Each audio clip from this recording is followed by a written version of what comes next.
Welcome to the Quick Stop Formula One podcast. My name is Nyasha, and you could have been anywhere in the world, but you're here with us, and we appreciate that. Joining me, as always, is my co-founder and co-host, Thandie.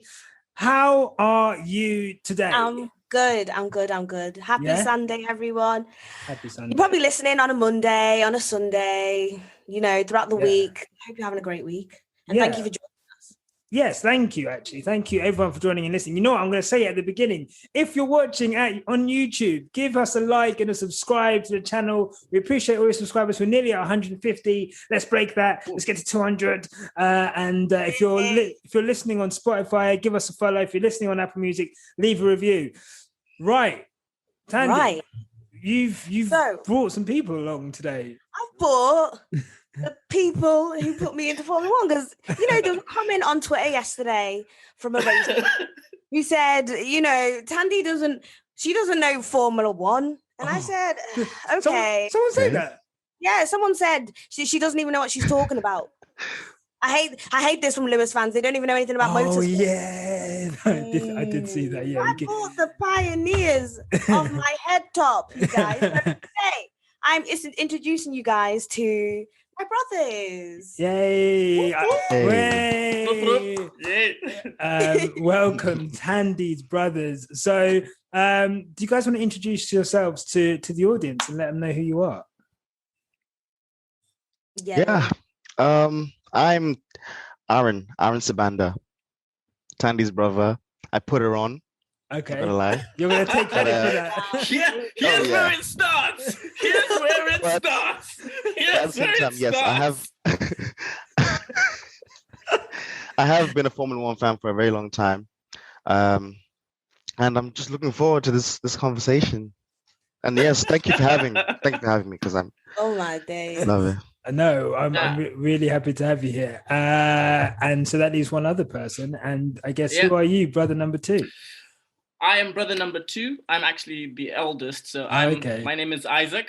And because I'm the oldest, I can say that it all started with me. That's when it all started. Don't let them be telling you lies about stuff.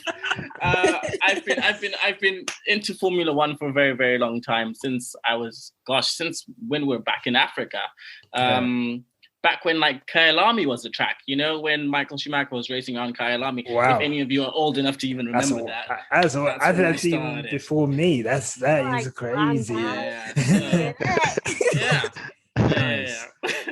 There's gonna be a lot of hearsaying, I can tell, in this podcast tonight. No, never. We appreciate you. We appreciate you so much on the show.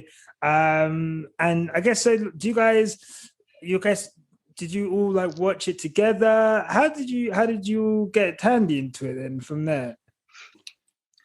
I think one of the things is it's fair to say for us as an African family, Thandie got the strange disposition that she grew up in a boys' house, and Thandie was one of the first girls in the family. We've all just been boys, so even the cousins and the extended cousins have all been boys. And naturally, we were all into cars, mostly because our parents were really into cars as well. My granddad was really into his cars, so we were always into cars. And I always joke about it, but there's a bit of truth in the fact that, in our household, there's two religions. The first one is obviously Christianity. What African family doesn't believe in God? Of course. Of course. And then the second one is Formula One. That's all we ever talk about. When we're just vibing, chilling, we're talking about cars. If we're not talking about cars, we're talking about racing. I guess the other little kind of connecting the dots is growing up in Zim, for us, we didn't have a lot of on-track motorsport, but rally racing was a big thing. Rally racing was a big thing. And whenever possible, my dads and my uncles always used to take us boys to watch the rally racing cars come in. So racing, we've always kind of grown up around racing. We never actually participated, but we were always spectators and enjoyed the sport, knew the names, kind of knew got very mechanical and that sort of thing. And I think that's that's the roots. Aaron, you can take it from about there then, and then what happened? I remember going to a lot of events where it was like 4x4s and just watching all that with rally cars and stuff. And also it was also air shows, Okay. you know? Yeah, true. Yeah, it was our parents, really got us into like a lot of technology, a lot of like vehicles and stuff. It was just very interesting when I was a child. And we actually came here and I really didn't watch it like that. Okay. I could hear about it. You could see it sometimes, but then I think it was 2006 when the race was showing free on the TV, and my brother Isaac, obviously, said, "Yo, let's just watch this race." And it was that race when Jenson Button got his first win. Remember? In Hungary. The BAR Honda, Yeah. Schumacher's last year as well. And that race just made me so emotional. And yeah, I just picked it up from there. And I even bought the Sky channels just specifically for F1, Nice. Yeah, of course. So we watch it religiously, and I think we just kind of got into that routine where we just we just watch the race every Sunday, watch the quality, watch the practice. We call each other, say, "Did you see that?" Nice.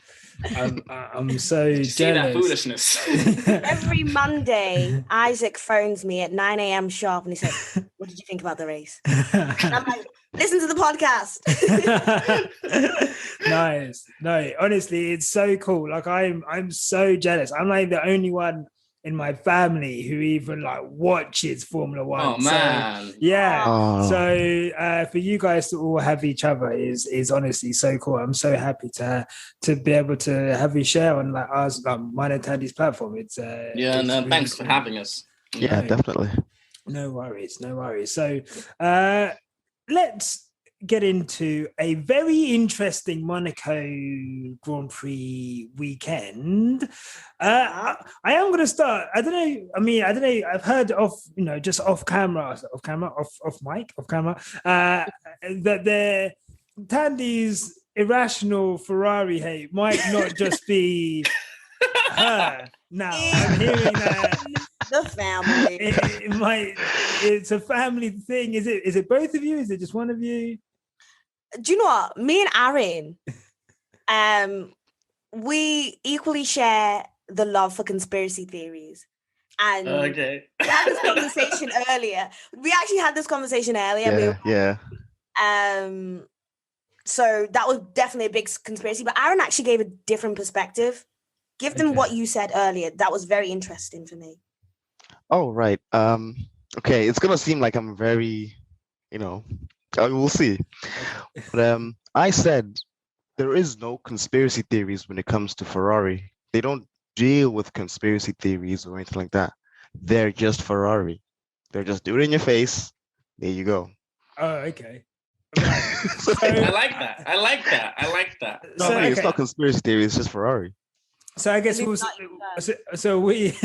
triangles everywhere.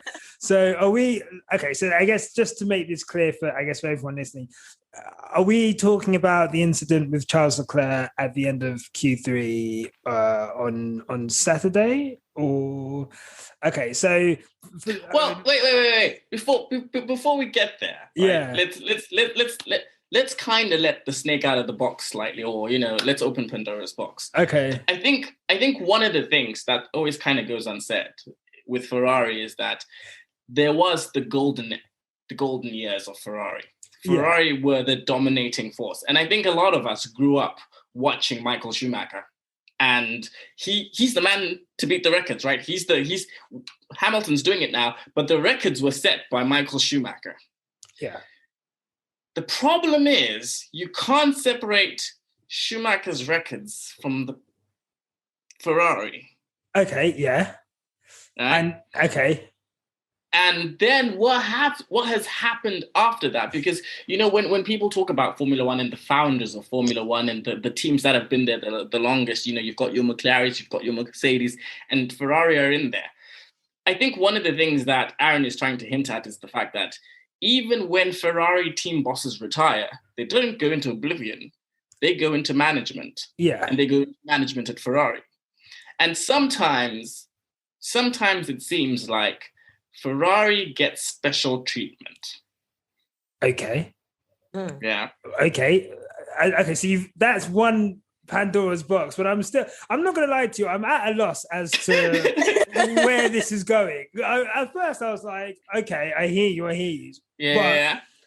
I feel like we're talking in riddles right now. So okay. No, let's get real with it. Yeah, let's get real with it. So I think, right, Ferrari is very corrupt, especially behind the scenes. Because remember, it's always about Ferrari. No. It doesn't matter if you're a driver. It doesn't matter if you're like the wheelman or the gun guy.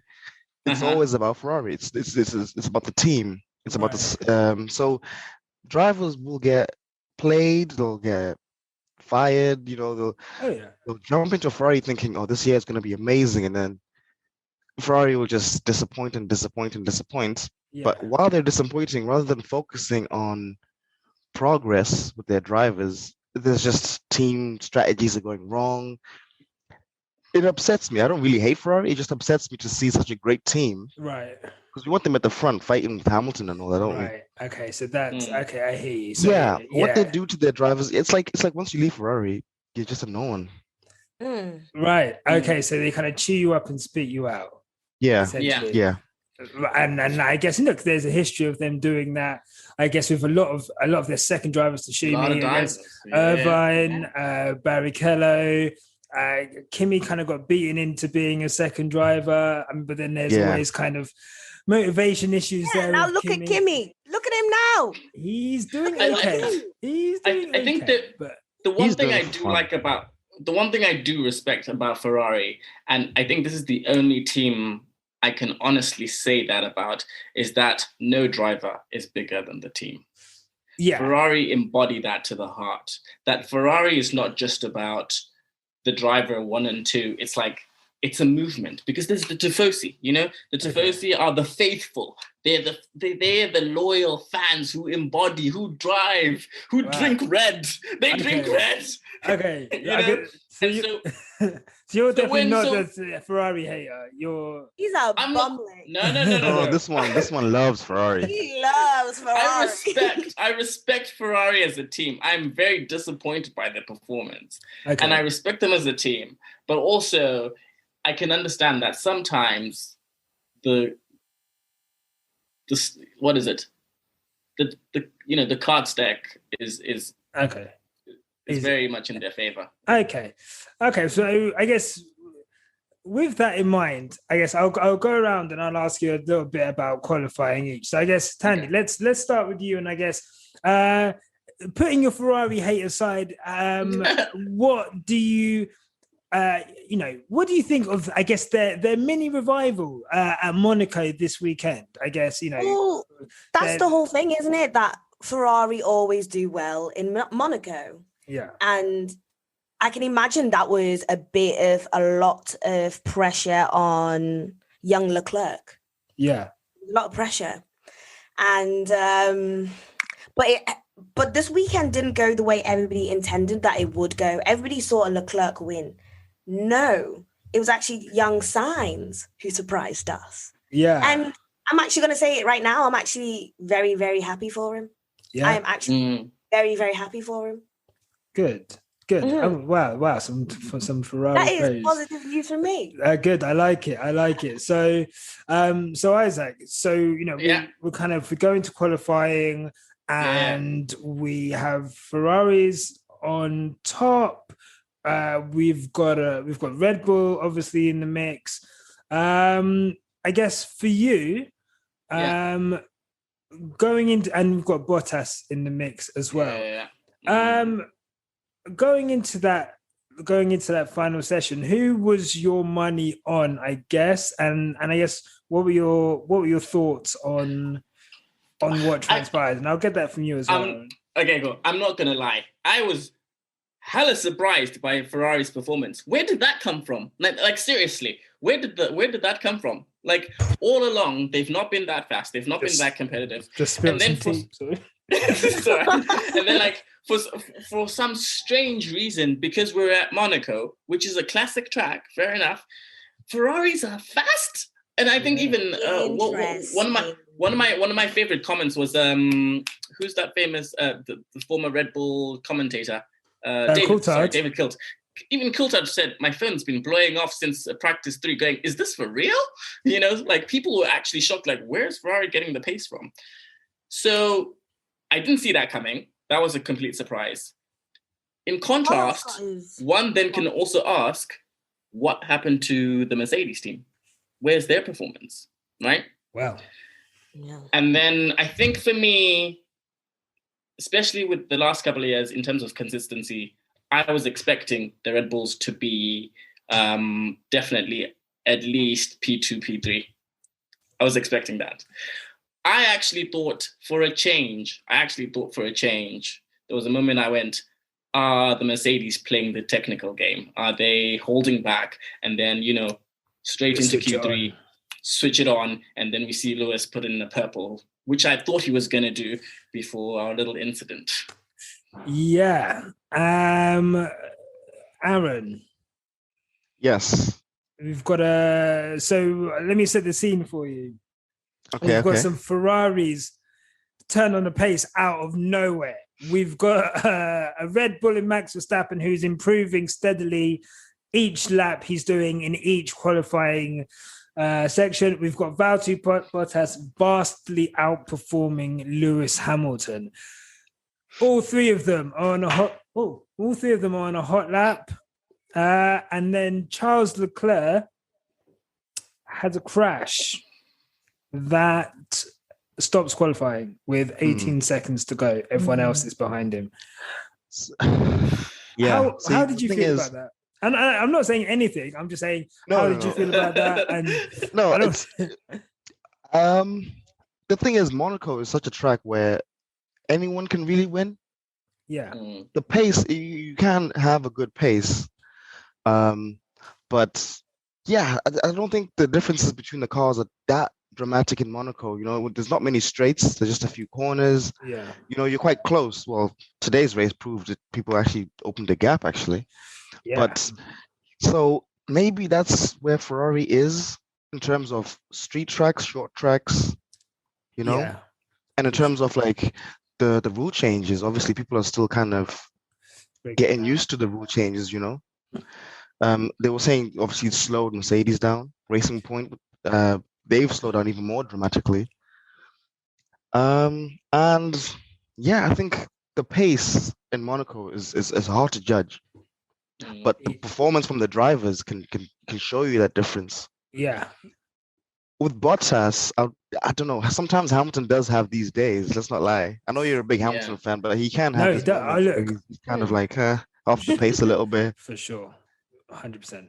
But I think he could have. I think he could have pulled it back, and this is why I was very angry with Leclerc.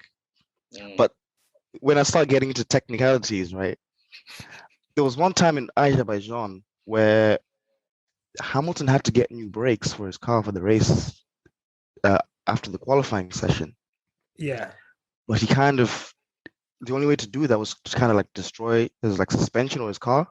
Right. To get rid of the tires. You know, once you damage the tire, those tires are finished, aren't they? Yeah. So he kind of strategically hit the barrier a little bit just to kind of break the tire, and then it was like, okay, cool, you can get your stuff changed. Okay.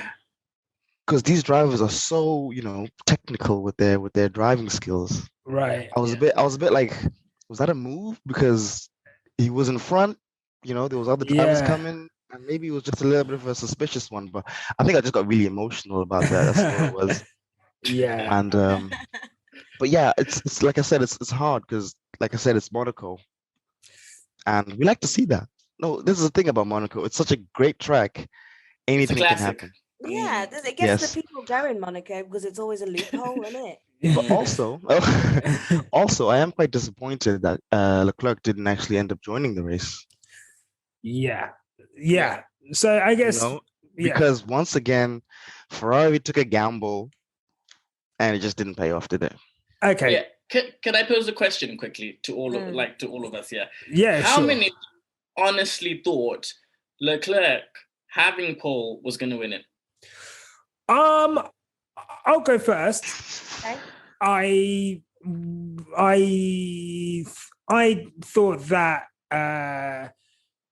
I always thought Verstappen was going to win it. In my mind, I thought if Verstappen was on the front row, he would find a way to win it. Between Red Bull and being better than Ferrari and Verstappen, just the way he is this season, I just thought, and also I just didn't think Ferrari would, Charles has this thing at Monaco where he has bad luck.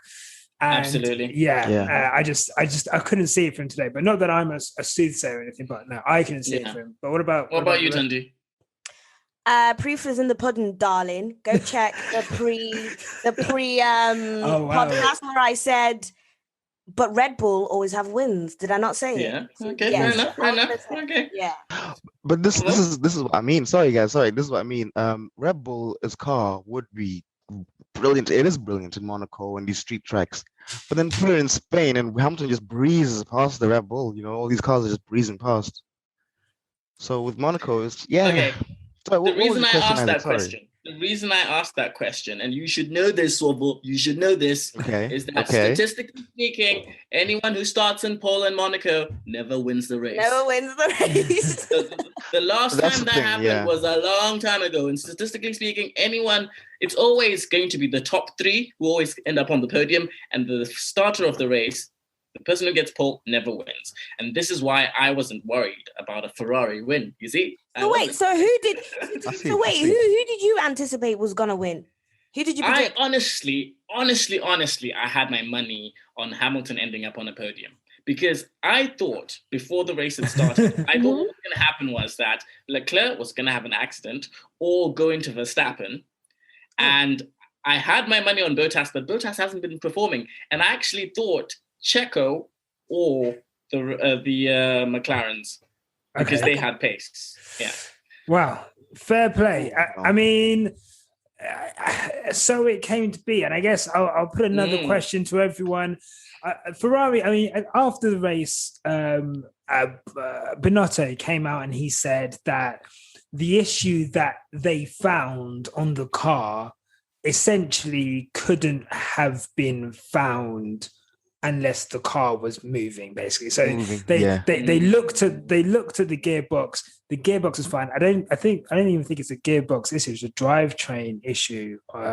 So it was. It's unfortunate. Some are saying though that if they had changed the gearbox, then they may have seen it. Do you think that? I guess I might be asking a stupid question here, and maybe even if they had changed the gearbox, this issue might have happened anyway. But do you think that they were right to not change the gearbox and just take the risk with that, and obviously, to try and get the win, or do you think that they maybe should have changed the gearbox? I definitely personally think they should have changed it. Sorry, they should have changed it. Aaron, sometimes you know more statistics and facts than I do. Yeah. What are the rules for Parc Fermé? Because that's one of the things that I was wondering. Because how much work can you do is the thing, between qualifying and the beginning of the race before you get penalized? He would. Not much. The thing is, I think the setting of the car that you have for qualifying is the one you have to race with. Yeah. But if you've got an incident, once you get out that car. Oh right. So once the thing is, it's still Parc Fermé, and if you wanted to change anything on the car, you get a penalty for that. You see? Yeah, he would have dropped a few places in the grid, didn't it? Yeah, for sure. So I think maybe I can see the gamble. Should we just risk it? We don't want to lose places. In a good position for qualifying, but I think they should have changed it. They should have changed it. I'm with you on this. At least you could have got points. You could have got points, maybe. Yeah. It's and you could have finished his first Monaco Grand Prix. Go big or go home. Yeah. Okay. I feel sorry for him. Why do you feel sorry for him, Thandie? Expand on it. Well, I do, because I think it was genuinely, because it was really, really sad to just see Leclerc just walking around at the end, just kind of being really nice to all his pals and doing that. It was a bit of a pity party, innit? Bless him. I did feel tight on him on that one because, as I said at the start, there's so much pressure for Ferrari to do so well at Monaco. And He probably went to bed last night gassed, you guys. Gassed. Yeah. Went to bed gassed. He did not anticipate that tonight was good. Do you know what I mean? Yeah, he had his race suit on and everything. He was prepared, wasn't he? Before they find out. Yeah. You know them ones where you're excited about the next day of school and you sleep next to your outfit. That's what he was doing, bless him. Here's because I want to touch on something you were saying earlier, Nyasha, which is really interesting, right? If we're gonna play the innocent game and let's give him the benefit of the doubt. Let's say it's not a conspiracy. Let's say every driver has a mistake. He made a mistake. Put it into the barrier, right? The question that relates to this to my build-up is this. We know that Monaco is a classic track. It's like El Clasico. It's a classic track. It's historic, and we want to be there. Yeah. But and I heard people talking about this. The cars are wider. Yeah. Do you think perhaps he made a mistake because maybe Formula One doesn't fit in the old track anymore? I don't know. I'm not saying it doesn't. You've got a good point there, actually, because I thought the same about Imola. Yeah. Imola's actually a really small track. I was just like, wait, these cars are actually really big on this track, and there wasn't too much overtaking. But yeah, you're right. 2 episodes ago, I brought up this point. 2 episodes ago, can't get rid of Monaco. I brought up this point and I said, I'm sorry to sound like the woman who's, can someone think of the children? But and I was told that this is, this is the art of Formula One. Yeah. This is what it gets the people going. That's what I was told. Look, I think there's two within what you've said. There's two things. So I will address the first half, and then we can quickly have a discussion about Monaco as a Formula One track, and then we'll get into the race. So I think that I think Charles Leclerc made a really bad error yesterday. Sorry. I think that because it's his home race and there's a lot of affection towards him, I think, it's getting glossed over. I think the only person who was really bringing it up was Nico Rosberg, who kept saying, well, look, let's Charles put it in the wall. And, if you have the opportunity, and this is what separates good drivers from great drivers. He's done this before. He did it in Azerbaijan a couple of seasons ago, where he a similar incident as well, turning too early into a corner. He put it into the wall, didn't he? I think Charles has mistakes in him. And they cost him. And today, I think this weekend it cost him. So for me, my sympathy is really capped, to be honest. I think, honestly, it's good. It's good. It's super capped. Like, I'm happy that Ferrari kind of showed pace and they're up there. But if Charles wants to be considered with Verstappen and Hamilton, then he's got to take these opportunities. And he should have been, if he is in the top tier, he would have qualified on pole, lights to flag, won, no discussion. About Monaco, I guess I'll open it up. Aaron, you said we can't get rid of Monaco. Yes. Why can't we get rid of Monaco? Because it's just tradition. Traditions are there to be broken, no? I don't know. I think Monaco is special because it, like Thandie said, it gets the people going. That's the race we look forward to. No, it's a place. Everyone knows about Monaco. It's like everyone's tax dodging over there and yachts. Tax dodging. It's that special place. Nice. It's a special place, and also the track itself is just so exciting. I think even today I was not many overtakes, but I was still very excited when I was watching it. Okay. Because I think if you got rid of Monaco, what would you replace it with? Yeah, and that's the key for me. I think I'm one for tradition.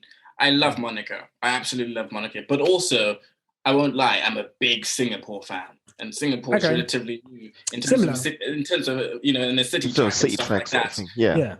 one of the things that I really started to hate and started to kind of almost take the fun out of Formula One for me was looking at tracks like Austin in Texas. Okay. There was the one that was built in India as well when we were still back in India. And the ones that are kind of... Yeah, the ones that are sort of designed by computer geniuses and, it's supposed to be exciting, it's supposed to be good, but it doesn't feel... I wouldn't... know. Yeah, I hear you. It doesn't have the pizzazz. I wouldn't put Austin in that category, but I would put like Dubai, I guess. Yes, Marina. Yeah, that's an awful... Yes, I mean, everyone falls asleep at the end of the season watching Dubai, because the championships already happened. Everyone just going around in circles in the line, and you're just like, all right, cool. Yeah. Thandie. I know what you mean, yeah. Thandie, you said that you enjoy Monaco glitz and glamours. You see people watching races in jacuzzis and hot tubs. Does that still stand? Yeah, 100%. 100%. I love the lifestyle.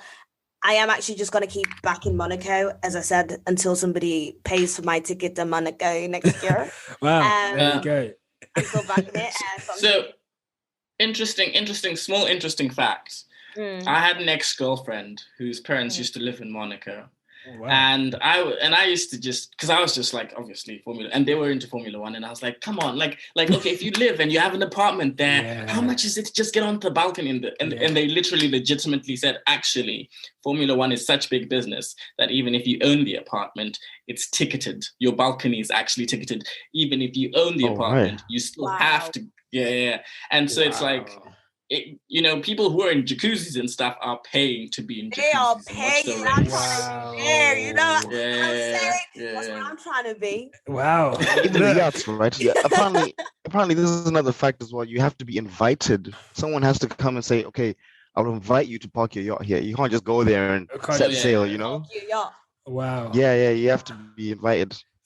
The levels of clout I'm hearing that are needed are beyond my means right now. But the hour that you would take that day is different. Yeah, no. Yeah. Yeah. I don't doubt that. Sleeping next to the outfit and that. Yeah, no. Sleeping next to the outfit. Yeah, 100% sleeping next to the Monaco outfit. It's cool. Right. So that's pre-race. And let me just, if you've got this far, listen, obviously you're listening, like and subscribe and follow on the Spotify and Apple Music. So guys, look, there's one more of us than there is usually, so I reckon we'll be able to get through the race by talking about our stars and donkeys. So I'm going to start with you, Isaac. Who was your star driver of the day? Okay, here's an unexpected one. Okay. And it might make me a little bit unpopular, but off the bat, go. Vettel in an Aston Martin performed, which actually is that's true. It's mind-boggling. That's fair. No, that's fair. He took Lewis. He took Lewis. Yeah. And actually, for an Aston Martin to be in the top 10 with Vettel, I was like, okay, I'll give him his credit. No, he did really well. Even in qualifying, he did really well. Do you guys agree that Vettel had a really good race today? I do agree through gritted. I do agree here. Yeah, sorry, Thandie. No, it's okay. Yeah, I agree. I guess I kind of saw it coming, to be honest. Like even the Formula One start of the day was Vettel, and then Oh, you got driver of the day. He did get driver of the day. Yeah. One thing I've learned since I didn't even know that. Yeah, he did. One thing I've learned since being an F1 Twitter is Seb Vettel is very popular. Have you seen the memes? It is crazy. Shocked. He is popular. So when people edit like heartthrobs and they'll put like loads of hearts. I've seen so many of them off Vettel. Yeah, it's crazy. Look, have you guys seen the meme when he's doing that dance? He's going, and then he goes, he's too funny. He's too funny. Though, he won with Ferrari in the first time. Yeah, no, I do remember. I remember the dance. I've not seen the meme, so I need to definitely check that. Yeah, definitely check that out. I think one of the things for me is, and sometimes I almost love betting on the underdog, just because Formula One is about technology and progression, right? And I used to love with a passion Formula India when they were right at the back and seeing them claw their way up gradually, you know. And for me, one of my best Monaco races and my worst Monaco memory is when a Ferrari hit the back of a, I think was it who was Force it, India. Aaron? It was a Force India. It was subtle. And it was the first time he was going to score points as well. So actually seeing these weird teams, because again, I think one of the things that should keep Formula One progressing is the fact that we should have new blood, and new blood comes from new teams sometimes. Even if I have personal political problems with Vettel as a person and as a driver, I can't but not kind of go, wow, there's a new team. Okay, they're starting somewhere. Look at them getting points. That's always a good indication of actually we're in a healthy place. The sport is in a healthy place. Nice. No, I don't doubt that. I think Aston Martin. I think everyone wants Aston Martin to succeed. You know? Do they not, Thandie? I didn't realize that we wanted. You know what? Maybe it's the drivers. Yeah, I think, you know what? I think at the end of the day, I think a healthy sport, a healthy Aston Martin and a healthy and a well-performing Sebastian Vettel, I think is good for the sport. But I also could be wrong. So there is that. I would also like to add, Thandie, that he's no longer in the pensioners' corner that you put him in with the trash at the back. Yeah, a few episodes ago. I was gonna say, is he still a bum? Is he out of the bum category? Oh my! I'm so pleased. You did. Yeah. I think in the first episode, as actually, you know what? I'll tell you guys. In the first episode, she went in. You know what? And I was like, yeah, let's do a Formula One podcast. I'll get this like really nice girl called Thandie to come on. That'll be really cool. And then like you can visibly hear me gasp where she's like, and you know what? Vettel and Bottas, they're bums. I'm like, yeah, so you can hear guys go, okay.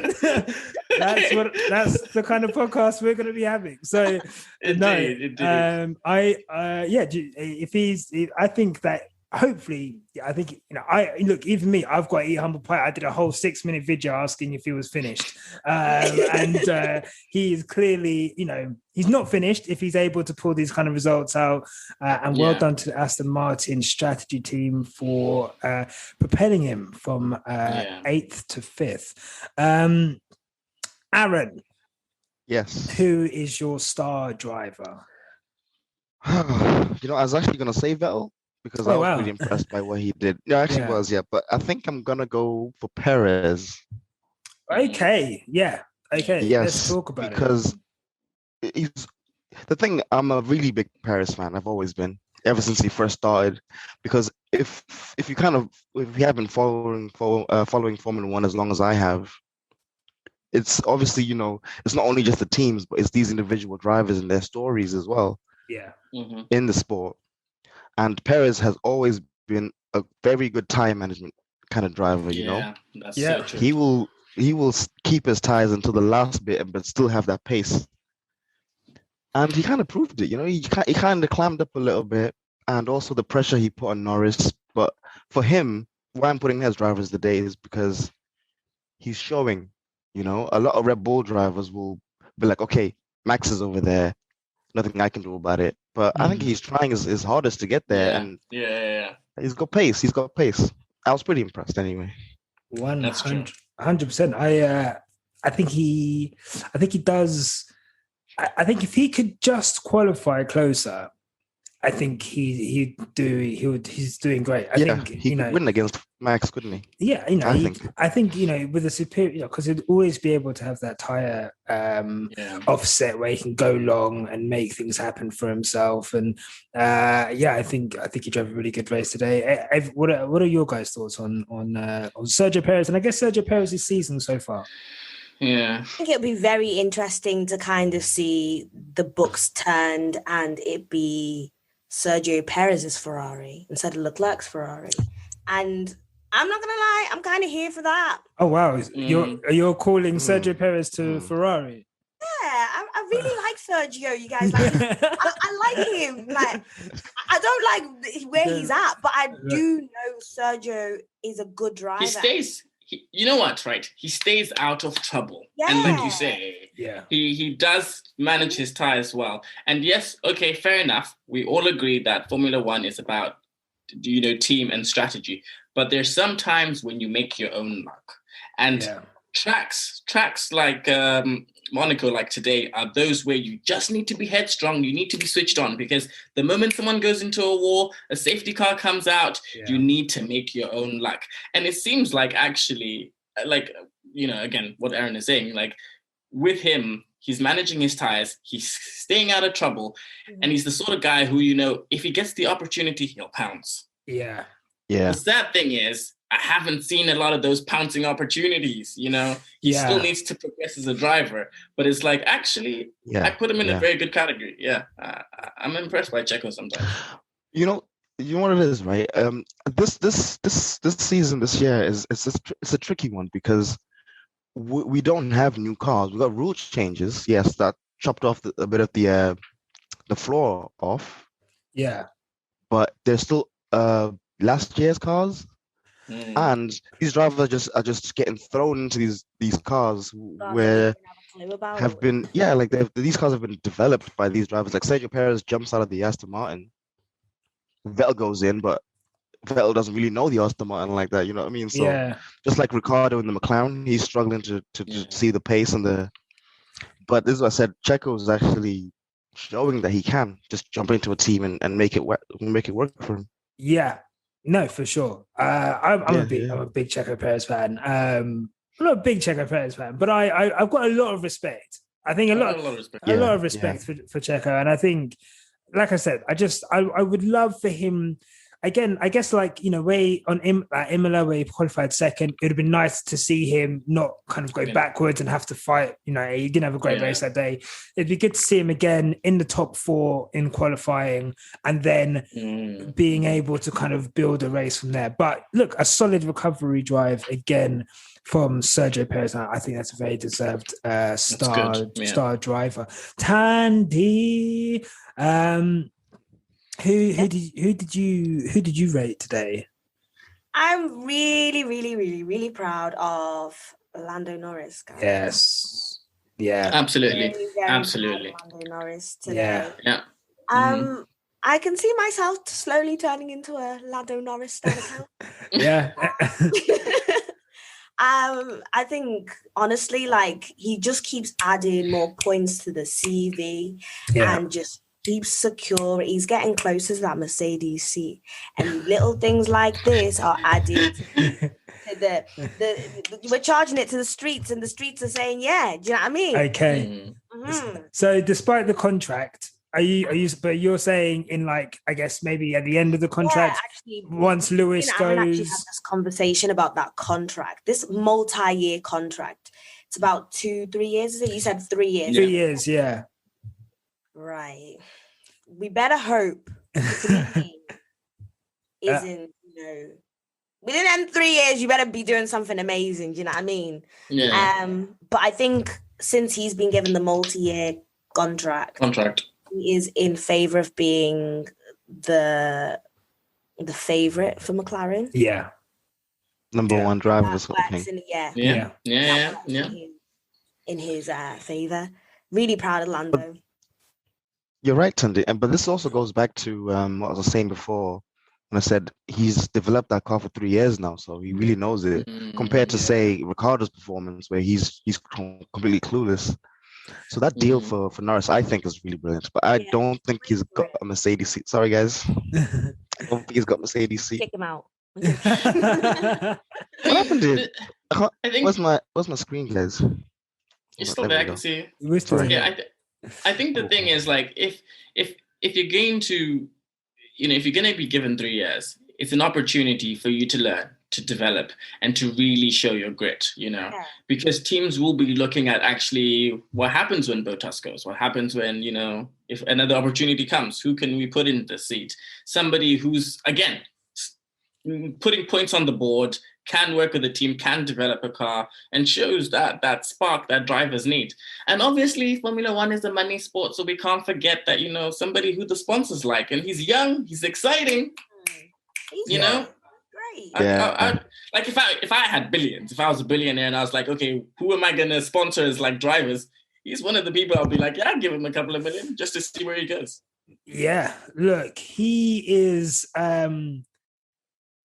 not in the same way, but obviously, like when Lewis came in and he was just this new generation of Formula One driver, that's what Lando is to white people. Yeah, he is. That's right. That's right.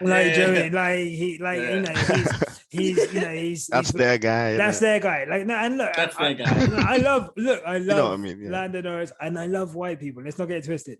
Like, but I'm just saying, no, because like the whole Twitch thing. The whole kind of, although he's matured this season and he's like, not as goofy as he was, but he's still, a lovable character.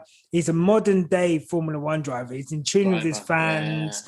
Great, he does some merch, all of these things. So I'm really invested in Lando. See where he goes. And see where he goes. And I think like it's kind of, it's kind of like football when you see like a young player kind of blossom in front of you and they keep putting in these world-class performances. This is what we're seeing this season. Yeah. Like this is truly a breakout season for him. And I just think I think it's really, really good. Really good season. Yeah. Absolutely. So Thandie, do you want to say something? No, I just think he's great. Yeah, I think he's such a promising driver. If we were going to talk about, go on. Huh? Oh no. The thing is, I'm a Russell fan, and a George Russell fan, and I think he's the new guy. You and George Russell. Let's not even go there. No, back me up here. Let's have a quick conversation because I know there's some people. I'm going to say devil's advocate. There's some people that say that the George Russell hype is unjustified because there's Sakir aside, there's no race data where you can put him and say this race is where we've seen the talent of a new generation top Formula One star. Yeah. All we've got is these Saturday qualifyings. That's not bad. I was just about to say, Mr. Saturday, he's proven it, right? But that's one lap pace, and one of our followers. By the way, can I just say, our subscribers and the people who comment in our YouTube section are so knowledgeable. It is crazy. I'm reading these comments. I'm like, this is crazy. So I think it was eBay who said that word on the street is that, and it would make sense, is that Russell is setting his car up for optimization on a Saturday. And that's why he is able to take his Williams. Obviously, it's still a dog car, but he's able to take his Williams into Q2 for a Saturday. But then that's why in a race, it's hard for him to make that progress and push forward. So I guess putting it back to you, what is it? I guess, do you believe that based on the qualifying, and I guess, we do have Sakir, that's enough for us to put George Russell in this on the same level? And also he beat Lando Norris in GP2. So are those the things, I guess, that we put Lando? I think George above Lando? Go on. Sorry, Thandie, say that again. I'm waiting for more other than that one Sakir incident that gassed all your heads. You guys, we need more on this man's CV for me to justify and because there's a lot of talk about this man being the step below Hamilton. Let's not reach too tough. Let's not reach too tough because we saw one race. No. Your tapping is doing a lot, Thandie. Please stop tapping on the Sorry. It's shaking. I'm passionate. Okay? I know, I hear it. I think there's something to be said about that, because I think one of the things, and I'm going to say this just so that we could be frank as Black people, as Black people on our podcast, is that I feel like ever since Hamilton has been progressing, white folk are very desperate to find the next what comes after Hamilton. Do you know what I mean? You know what I'm saying? Yeah. It's like and so what tends to happen is, it's Verstappen. Verstappen's going to be amazing. He's going to be the next Schumacher. Before Verstappen, it was Vettel, and there's always going to be the George Russell. There's always going to be the Leclerc. Everybody in Formula One is looking for that young talent who's going to light up the board. And the moment he's got 3 championships under his wing, they'll be looking for the next guy. And I just don't see it. I actually haven't seen anyone yet in the field who I can go, you know what? He's promising. Mm-hmm. He looks like he's got a spark. Because the sad thing is, and this is one of the things that we saw a lot, and Red Bull, I think Red Bull have nailed this on the head, because Red Bull treat drivers like commodities, not like future stars. Mm. And that's why the Red Bull, and even back in the Toro Rosso days, it was just a swinging door in and out, because they were like, we'll just churn, because at the end of the day, it is a pyramid-based motorsport. You've got lots of drivers coming up, and only the best of the best are going to make it. But you're never going to be short of drivers. You're never going to be short of drivers. Yeah. So for me personally, it's like, I need to see numbers. I need to see you performing. I need to see you do something magical. In a race, in a tough race, get from 7th to pole. Then I'll go, you got talent. You got talent. Do it twice. Then we start talking about, okay, what happens when you're in a better car? And I guess to throw you some bail, Aaron, I will throw you some bail. The Williams Formula One car is like for 2 seasons. Yeah.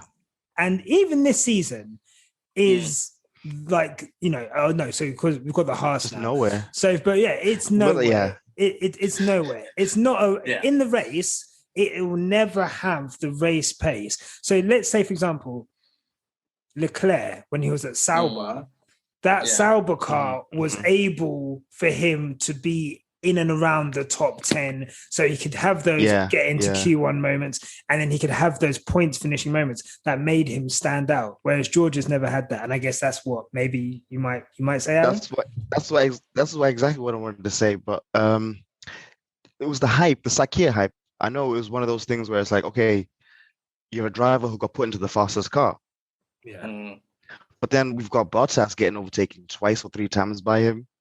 Yeah. And how many times does he end up in the pits and still manage to get to first? I know he's got the fastest car, but it shows there's a spark there. There's fire in George Russell's eyes. This is why I'm always like bigging him up, because this guy is ready, and obviously he's under management from Toto Wolff. So Toto Wolff knows to just calm him down a little bit. This is why he's kind of taking time so he can learn more about Formula One before obviously he jumps into the big seat, because he will.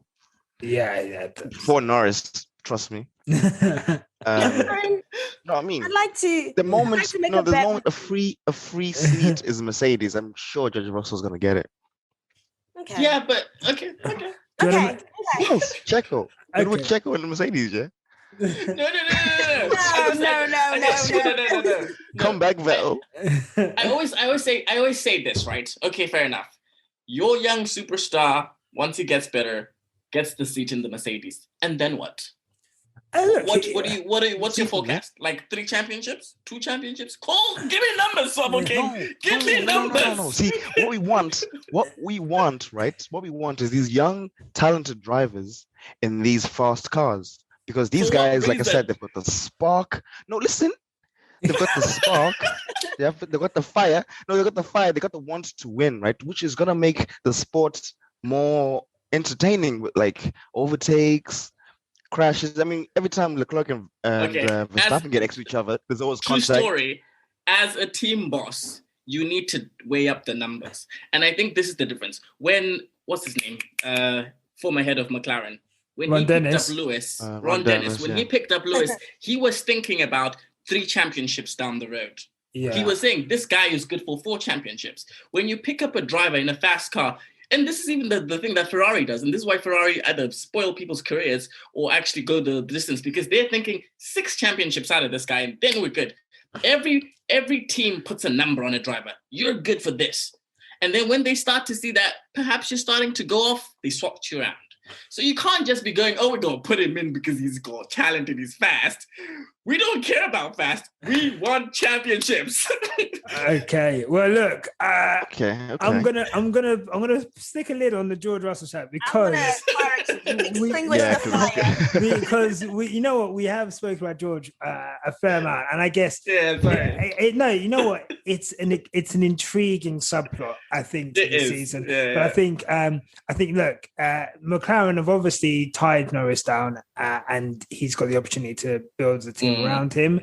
I'm going to go quickly. My star of the day, I was going to say Giovinazzi. Giovinazzi. Because I just think it's a really good performance from him in qualifying to get into the top 10 and then to stay in the top 10 in that Alfa Romeo. Clearly, they are a second Ferrari, and whenever Ferrari are good, they're good. And obviously, he's made that package work. So what? Yeah, sure. No, after you. I also feel like Pierre Gasly did really well today. He did. Pierre Gasly. Man. He did. I was waiting for somebody to say something about Pierre. He's so saucy with the backwards hat. Like, he's got that swagger. He's got that swagger. So cool. I think Gasly and Giovinazzi. And look, I am just going to have a word for Max Verstappen. Well done to him. I think you got to, I don't want to, but lights to flag, absolutely dominated the field today. He's leading the world championship. He has resurrected, there was, if he'd messed it up today, it would have been more, has he dropped the ball again? But he didn't, and well done to him. Okay. Yeah. I'm going to start on Donkey, and then we're going to have this discussion. My Donkey of the day is the Mercedes team. Hey. Let's talk about Mercedes. This goes the whole weekend. We're talking about Hamilton saying that there was modifications on the car that he wanted to make that the team didn't agree to make and went in a different direction, which is why he couldn't get the confidence in the car. So that's put him in the position he is in. We've then got, the pit stop where they've tried to do an undercut. The whole weekend, we've known that the tires take ages to warm up.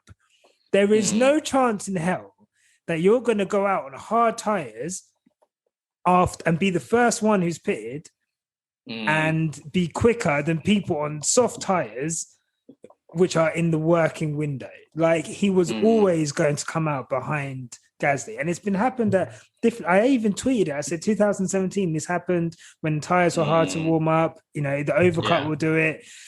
Yeah. I'm I'm saying I'm a genius, but I'm a genius. But that was a joke, by the way. So we've got that, and then obviously we've got the Bottas wheel nut thing. Oh my gosh!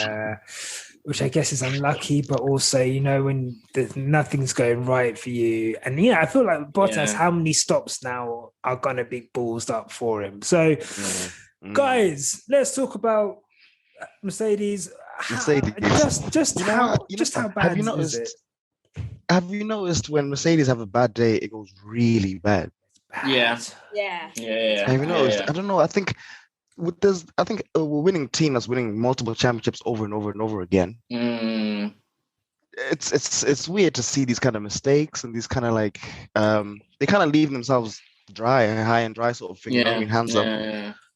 Yeah. With those kind of mistakes. I know the Bottas thing, maybe it wasn't their fault, but if the wheel nut machined into the axle, and that means I'm sure that means like someone must have put it on too tight.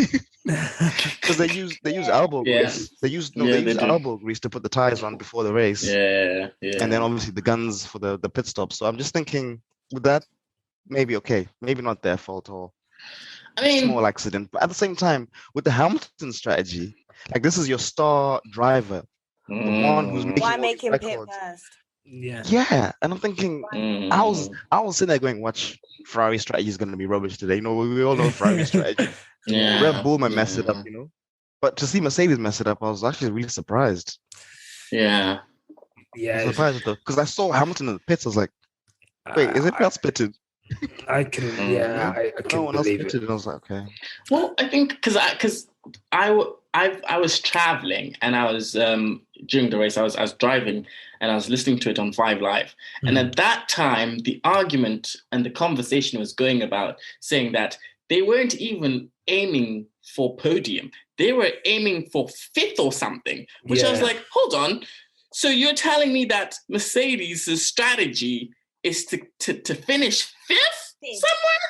Yeah. It's like and so it was like, and I think even DC was like, well, this is the problem. When you're at Monaco and you're not aiming big to be on the podium, if you're not giving it everything, no wonder you ended up in a weird position, because they were just like, we're hopefully trying to calculate so that we end up somewhere in the points.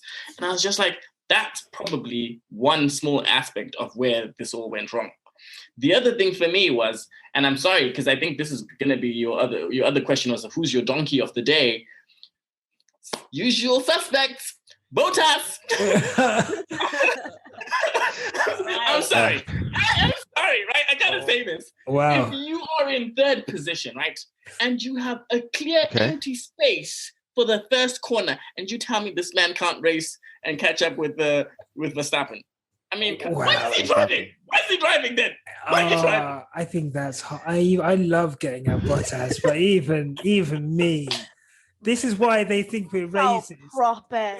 This is something coming from the cold-hearted person. Albeit, I did tweet, "Send me his tears." I didn't mean it. Yeah, you even know it. This is why people are calling us racist, Thandie, because we're just beating up on this guy every week. It's a bit harsh. I felt so tight in him, because you know when you're seeing them in pits, you're just seeing this little bobblehead. I just saw this man I just felt so tight on him. Yeah. So tight on him. And I can just imagine, like I said to Aaron before, I said, Bottas has gone home. He's gone home.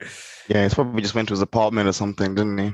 Yeah, he's under the covers right now. That's true. You know, I actually didn't see any. Was there any post-race interviews with Bottas? Interview with Bottas? I didn't see one. I didn't see any post-race interviews with Bottas. So he obviously, I mean, look, you're already in a fractious position with the team. Everyone thinks that you're going to leave. It's probably been told, this is the last season. And then when did he had a poor pit stop in, I want to say Bahrain. All right. But he's had I think he's had either 1 or 2 poor pit stops this season. Then the crash. And then the crash, it's just been, it's not been a great season for Valtteri Bottas, and this, I think, it's not great. Before we move on to your donkeys, I do want to touch on something with Hamilton. So Hamilton had a poor race today, and I think I'll be the first to admit that he had a poor race today. What do you guys? Someone tweeted us something. I just want to see what your guys' take is on this. So someone asked us to talk about the continuous policing of Lewis's emotions and his reactions and how they're deliberately misconstrued. Compare that to Max, who went off at his team in Spain and has been dragging his car left and right all season. So I guess a lot of the stuff I've seen online has been obviously sharing Hamilton being disappointed at the team for for the setup and then for the strategy today. And it kind of gets put as, look, it's not we win and lose together now. Do you guys think that the media coverage and fan opinion of Hamilton kind of differs to other drivers? And I guess definitely. And I guess how they definitely angry black woman him a lot. Sometimes, yeah. The language today was Hamilton's going back to McLaren Hamilton, angry Hamilton. I bet he's like, come on, you're not saying that about anybody else. I think they're just so desperate to see this man because he's very media trained. That's what's brilliant about Lewis. If you saw his interview earlier, he just gave we have to talk to the team, see what the team says. We all have to work together. Same stuff. What they want to see or expect of seeing of a black man is it. Some black comment. Yeah, I remember. Yeah. Do you all remember the "Is it because I'm black" comment? Yeah. And he was like, "Oh, like Ali G." I remember. Yeah. And Ali G, and because that was the interesting thing about that though is that was at a time when Lewis was actually under stricter management in terms of his media presence. He didn't have the same freedoms. He was still back in McLaren back then, driving for McLaren. And if you remember, under Ron Dennis. Yeah. And speculation was that he got yelled at for that comment and he had to go back and apologize for saying that, right? What we've seen as he's developed and now when he's in a much more healthier place with a healthier team, where we've actually seen Lewis be himself, is that he can have the freedom to say whatever he wants. I don't think there's ever going to be that crash with Toto where he's going to be like, Lewis, remember the sponsors. Because I think even now the sponsors understand that Lewis is about a movement. He's about Black Lives Matter. And he's going to say things. He's got a big following. He's got a big following. And so what I found interesting today in today's race was more looking at the man as a race car driver. And what I mean by that is because like you, I won't lie, I'm a big Lewis fan. I have seen Lewis's progression. And I've seen when he drops his head, when he gets in that sort of, I'm upset, I don't know what I'm doing. And I've seen him progress and kind of almost sort of go, okay, the race will come to us. Let's just bide our time. And what I think I saw today is a reminiscence of those early when he just gives up. And he starts kind of going, who did this, team? Why am I now behind Perez? Whose decision was this? And I think it's good because it's honest. We're seeing an honest Lewis, but it's also kind of a reminder where you go, this guy's still human, which is nice. But the way it's going to be reported, the way it's going to be reported is a different story. I think fans like us, we get it. We get it because you go, Lewis is having a bad day today. And it's sad to see him in that hurtful place. But like you say, Thandie, because the sponsors, and now he's a movement, he's an icon, he's a world champion. It's, is he being angry black man? You know, how is this being reported? He's never going to get the chance to explain the way he wants to, I feel, and that's not always fair. Yeah. It's fair to say that. I was just going to say something, like an example was the woman who's waved the flag today, Serena Williams. Yeah. Remember, she went mad at the ref once, and everyone painted her out to be this like beast. Like, she's going crazy. What I've seen is that with these championships, once people start winning and winning and winning, obviously the names are getting bigger. So people are paying more attention to all these records that are being broken and stuff. And then they especially newcomers. I've heard a lot of newcomers just say, I don't watch Formula One, but I don't really like Lewis Hamilton. I'm like, why? Oh, he complains a lot. And I'm like, is that the only reason? Like, that's not. Yeah. And he doesn't either. He doesn't complain a lot. No. When he says stuff like, these tires are gone, Bono. Yeah. We're not sitting there going, stop whining, Lewis. We're just like, okay, he's onto something, or he's either tricking, you know what I mean? People who know him will be like, okay, that's just Lewis. That's not what he's doing. But yeah, people's opinion has changed of him quite a bit. But I think the loyal fans are still very loyal. Yeah. Very, very loyal. For sure. And I think also that there has to be said something about you are a fly on the wall.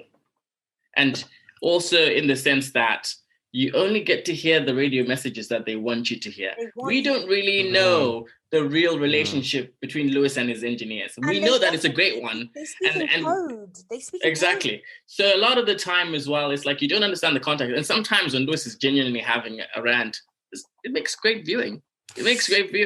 Yeah. You know? But at the end of the day, it could have been like, yeah, Lewis, sorry, such and such made this mistake, this. Keep your head down, keep going. Or, yeah, today we had a bad day, you know? Yeah. Look, I think that I think he moans on the radio as much as Max does. I think Max, Max moans more. Yeah, I think Max. I think Max moans more. Yeah, sorry, and he gets really frustrated, and it's kind of seen as this, it's petulant Max, and it's kind of like applauded. Whereas Lewis shows the slightest hint of displeasure at something, then it's all of a sudden it's ridiculous. Look, it is what it is. I don't want to. Yeah, I think if we heard everyone's radio. Because remember, I've been discovering a lot more that these drivers do speak to their engineers and all that quite more than we actually think they do. Yeah. Because I can imagine you're an F1 driver, you're out there. I know the team's got your back, but you out there by yourself. You know what I mean? And if you need like help with anything with the steering wheel or telemetry, because sometimes guys are like, guys, why are you so quiet? Like, give me some information. What am I doing? Where am I going? Sure. I think it's those little bits, like Isaac, you said that it's those little bits the media kind of give us, to kind of entertain. But it's not really complaining, like you said. It's just how it is. It's just drivers trying to get. Unless you're like Kimmy, unless you're like Kimmy, who's just like, shut up and leave me alone. Kimmy, who never says anything at all. Yeah, I know. Right, look, we need to move on. Thandie, your donkey of the day. It was silent. Did you say Ricciardo? I saw what you said, but I couldn't hear what you said. Gosh. Yeah. Daniel Ricciardo, guys. Let's talk about it. And I like Daniel as well. I like Daniel. On his helmet, it said, "I own." These are my streets or something. Yeah. These are my streets. Your streets. Yeah. How embarrassing, Daniel. No, put some respect on his name. Come on. No, let me get my off, okay? Get it off. Get off, right? We are how many races in? 5? 6? 5? We are 5 races in. 5 races. 5 races in. 5 races in. 6? What? Yeah, 5 races in. And where's Daniel? Where is Daniel, guys? We're in those races in. I saw his post-race interview. He was asked, like, people are wondering, like, what's going on? Like, what the hell's going to happen? And he was like, I just want to forget this race. No, Daniel, you will not forget it. Okay? I'm not going to let you forget this because look at yourself. He needs a word with himself. It's not fun and laughter anymore. We need to let go of the shoeies. We need to let go of the banter. And we need to... you're saying that... At this point, he's embarrassing. Like, he's actually embarrassing. At this point, it's embarrassing now. Lando had a post-race interview and they're like, do you have any advice for Ricciardo? You know what? It was Natalie Pinkham. And I was like, this is a stupid question. She was like, do you have any advice for Ricciardo? And Lando was like, drive faster. Yeah, drive faster. Drive faster. Do you know how embarrassing that is? Don't do that. I can't help him. Tell him to drive faster. Thandie, I've always said this between me and you, yeah. I know you want Ricciardo to do better, so do I, because I absolutely love Ricciardo. I like Ricciardo.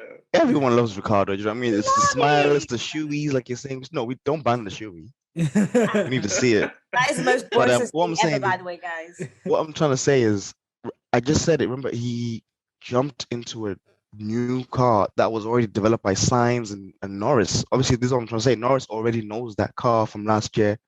and the years before when they were developing it. So when you do get put in a position like that, yes, it can be very difficult because we know Daniel Ricciardo licks the stamp and sends it. You know what I mean? Late braking, he dives in there, honey badger is going to surprise you on track. But if you can't do that, if you can't, more like squirrel at the moment, mate. if you can't change, it's hard to change your driving style, isn't it? It's you know what I mean? It's it'd be hard to change your style if you've been doing it for so long. Adjust to a new car. How hard is it? So for me, I don't know. The average Joe, people probably wondering, you're trained to be able to drive a Formula One car. How hard is it to kind of adjust to the new thing? Because I'm still waiting. So it's very difficult. Yeah. I think it's very difficult because the cars are very different. Like, it's not just an F1 car, Thandie.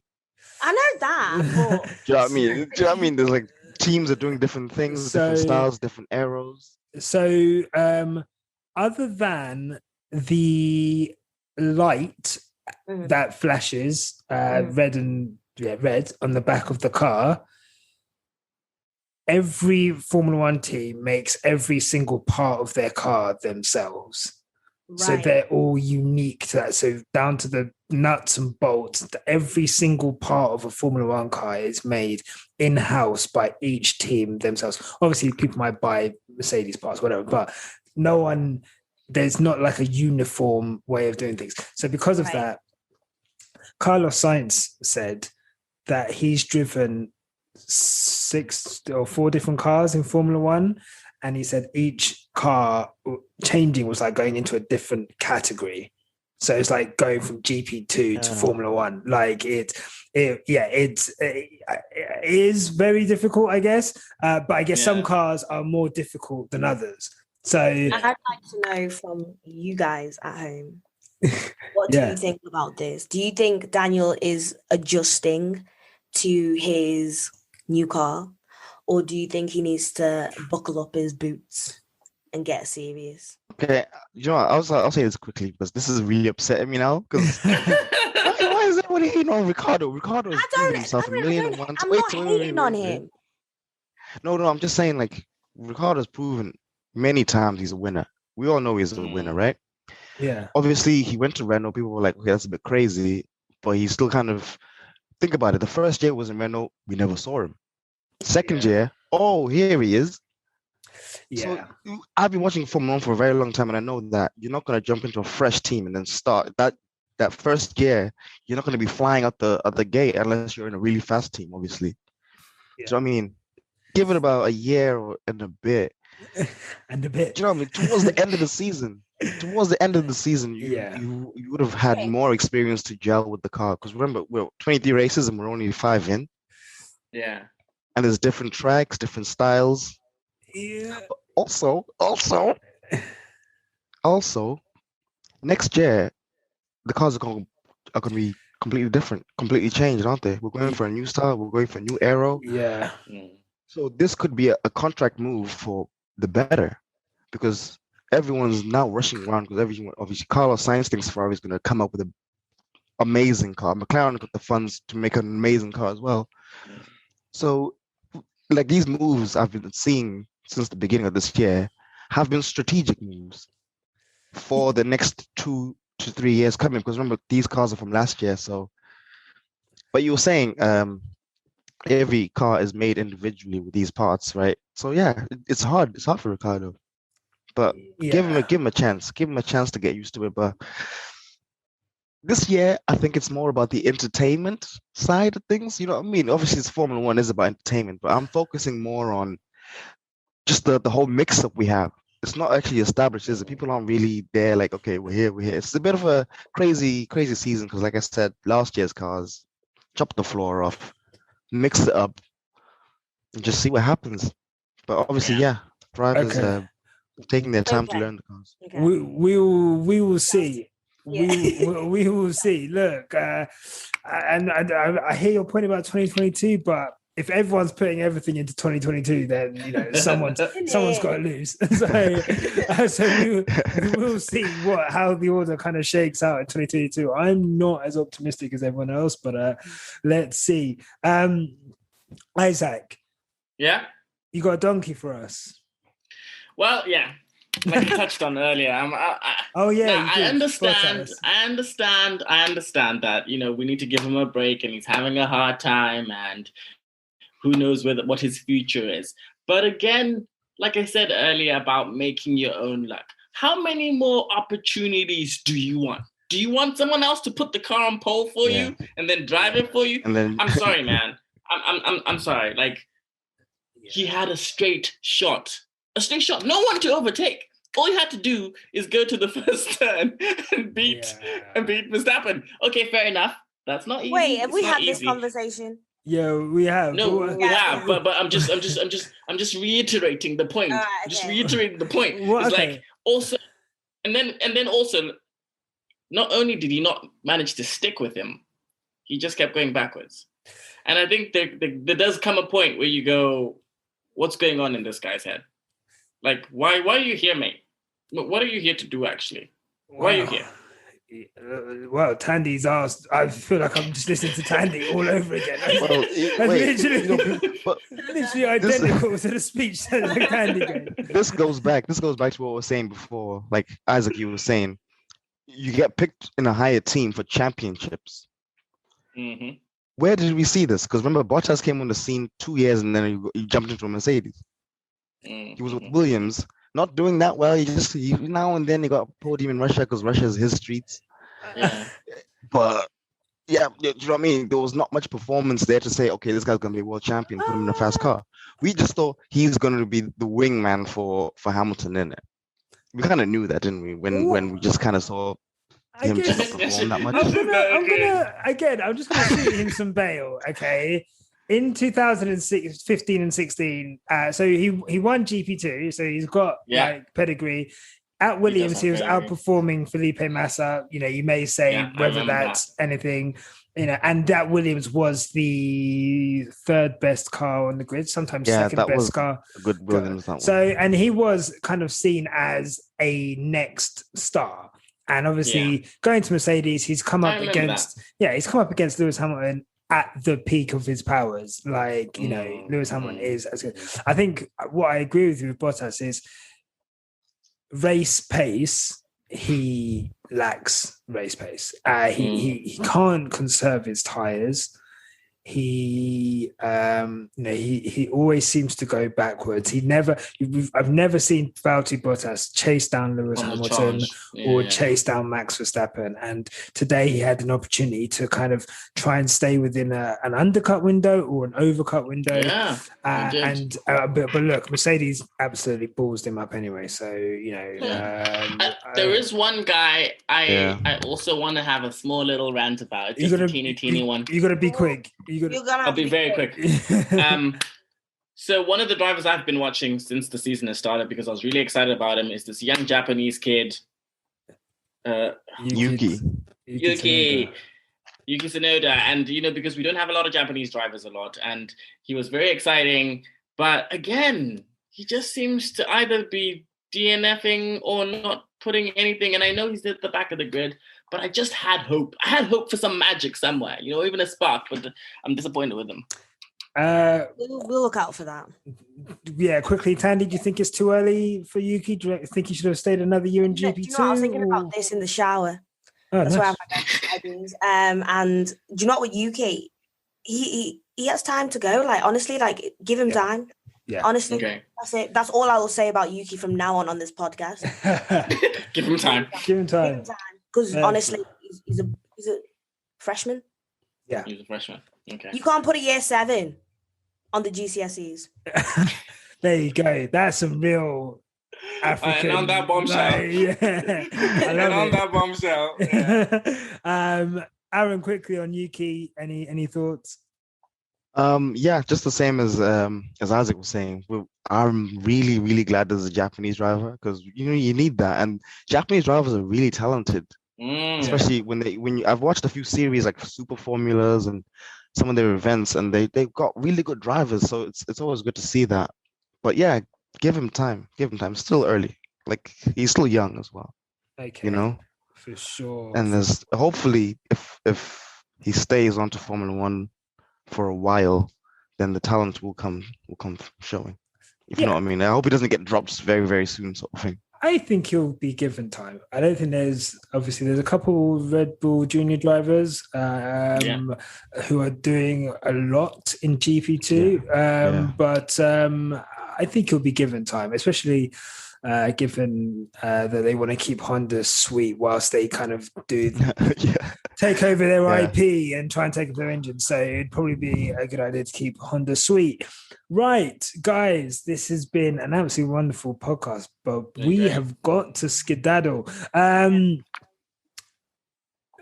What do you guys quickly? I'm going to get real quick very quickly. Something you'd like to see in the next weekend. Aaron, I'll start with you, and then we'll go to Isaac, then Thandie. Azerbaijan, definitely one of the coolest tracks going. I know it might be a little bit difficult to overtake, but then we've got that DRS run. Yeah. So I just want to see just a mix up of performances. Because right now we've got the standard. Yeah. And hopefully we don't see any Ham-Bot-Vers anymore. Yeah. You know, Hamilton, Bottas, Verstappen, Hamilton, Bottas, Verstappen. Just kind of mix it up and keep it going, because I'm really excited the fact that Verstappen's leading the championship. Yeah. That is true. It brings a fight. It brings a good fight, for sure. And Lewis Hamilton's always good in a fight. Isaac, what would you like to see? I would like to see a return to form. I want to see some wheel-to-wheel action between Hamilton and Verstappen. Let's give the fans what they want, but also it'd be good to see the cars back competitive and really, really good racing. For sure. Thandie? The continued trajectory of Lando Norris. Wonderful. I love that so much. I would like to see... I'm going to say I think the same. I just want to see a battle for the lead. I'm looking forward to racing again. I think after Monaco, it's nice to get out of the way. Let's have some more crazy races. And I think if anywhere's going to put that up, it is Azerbaijan. Guys, thank you so much. I don't. You're like the first guest that I don't follow, so I don't know if you are on social media. Do you want to tell people where to find you? If not, you could just remain anonymous. But where can people find you on social media? You can find me on Instagram. Yeah. Instagram, Swovo King. That's SWOVOKANG, and I'm sure you'll see my face on the profile. But Instagram. Okay. I'll follow. We'll have your name down there anyway. Isaac, what about you? I'm on Instagram as well. I'm Tabani Isaac, but you can, again, I'm sure you can put it down on the link. And people, if you're happy to follow me, I'm happy to have more followers. So Thank you. Thandie, how's it been having your brothers on the show? They're all right. They're all right. We didn't do too bad, did we? We kind of kept it together. We didn't go too hard. Thandie was worried, I bet. Thandie was like, oh shit, I don't know what's going to happen with these people. I mean... They're going to make me look bad. I have wanted to just say the whole time, I am the cuter sibling. No, that's what I want to get from me, Thandie. Well, look... thank you so much for having me. No, look, thank you guys for coming through. Really appreciate it. Guys, if you're... I love this podcast. Me too. No, it's pretty cool. Thank you. If you're watching, please give us a like and subscribe. Let's try and get to those 200 subscriber level. If you're listening on Spotify, give us a follow. Listening on Apple, leave a review and share us on social media. Let your friends know about this podcast. Let's share it far and wide. Thank you, everyone who does watch and support Thandie. Last thing, my mother runs the Liverpool Sickle Cell Society. It's a great charity, very close to all our family's heart. I'm going to put the link in if you ever want to donate. Buy a cool top. There you go. Well. Nice. As a Black podcast, we should support Black businesses and Black charities. So there you go. For sure. We're going to whack that link in the description on both Spotify and the YouTube. So please, if you can, give whatever you can. We're out. So that's goodbye from Isaac. Bye. Goodbye from Aaron. Goodbye, guys. And give Ricciardo a break, guys. Goodbye from Thandie. Goodbye. And goodbye from me. We'll see you for the pre-race podcast for Azerbaijan Baku. Until then, goodbye. Bye. Bye. Bye. Bye. Bye. Bye. Bye.